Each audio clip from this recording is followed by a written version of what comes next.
What's up, y'all? Welcome back in the shop. We're doing something just a little bit different today. I'm here at my toolbox, and we're going to be upgrading the charging system on it. And not really by choice. I've burned out 2 of these cheaper chargers, and that's what I get for buying Chinese ones off eBay. But anyway, I come across this better quality one, I think, and we're going to hook it up and see how it does. So let's get into it here. Alright, so this is what we got going here. As you see, these chargers are very generic Chinese. You can see the Chinese lettering. There's a whole bunch of Chinese writing on the back. I bought these off eBay for about 25 bucks a pop. And I've burned out both of them now. And what burns out in them, I don't know if you can see it here. If you look right in there, you can see that capacitor there that's all blown apart.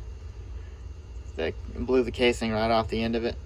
That's what burns out in them, and then after that burns out, the whole rest of the charger burns out because it overheats. Not for sure how the circuitry of all that works, but this one did the same thing. See the cardboard capacitor in there, the whole top blew off of it and burned off. These are rated for 10 amps. And they consistently run at about 12 amps with all the lights on during the day. And I don't know how long they run at night, but they charge it up to like 13 and a half and cut off. They do work really well as far as that goes, but they don't hold up at all with as much runtime as they get. So what we're gonna do is we're gonna put this in, which this is a, whatever you want to call this, Intel power. I actually got this out of my Airstream when I bought it. I guess they were going to use it to keep the batteries charged, which is kind of what it's designed for, I think. I don't know if it's strictly RV application, but see what it says here. It's TCMS.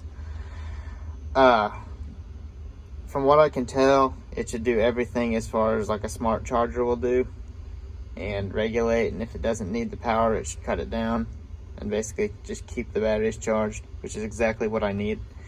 So that's what we're hoping it will work out for. It's even got an Ethernet plug or whatever that is. But yeah, 1000 watt, 13.6 volt, 60 amp. That's way larger than we need, but my hope is, since it's so much overkill for what we're using it for, it'll last years, or at least a lot longer than these junk $25 chargers. I mean, this is a $300 charger, and yeah, it says right there, recreational vehicle converter charger. So if I would have read that, I would have known, but I guess that's what they're mainly designed for. But it should have no problem keeping up the 2 batteries I have on here. I just got the 2 car batteries down here that run all of my lights. And if I go mobile in the shop and can't be plugged into an outlet, it runs all the outlets in here and chargers and everything. So I'm not going to permanently mount it as of now. I'm just going to kind of throw it in here, hook it up, see how it does. And I'm probably going to maybe try to rip the digital display out of these so I can get a volt reading on it. I'm not sure yet if I can do that. I may get another digital display, a cheap one, wired up so I can have a voltage output readout and just know what it's putting out all the time. But as of right now, I'm just going to throw it up here on my shelf, keep the fan cleared of everything, and just plug it up to the outlets here, which is wired into the same circuit that runs into the power outlet on the wall.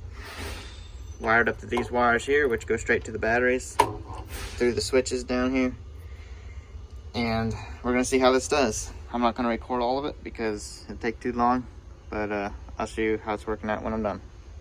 All right, we got it all hooked up here. Just put the charger up there, ran the cord, plugged it into the outlet. Just wired it directly into the wires where the other charger was hooked on. And you can see it's putting out 13.7. I turn the switch off, lights dim out, and it goes completely down. Click it on, power. And I don't know exactly what amps it's charging at, but I imagine it's probably about 10 or 12 like it was charging. Completely silent. I don't know if the fan will kick on if it is on there longer, or if the batteries are lower, or maybe the fan will never need to run because the amps are too low. But seems to be doing a really good job so far. I'm gonna tape these up so they don't touch together or anything. And our lights are bright again. I even got my Marvel bowl up there. All right, thanks for watching. Hope you learned something. Until next time.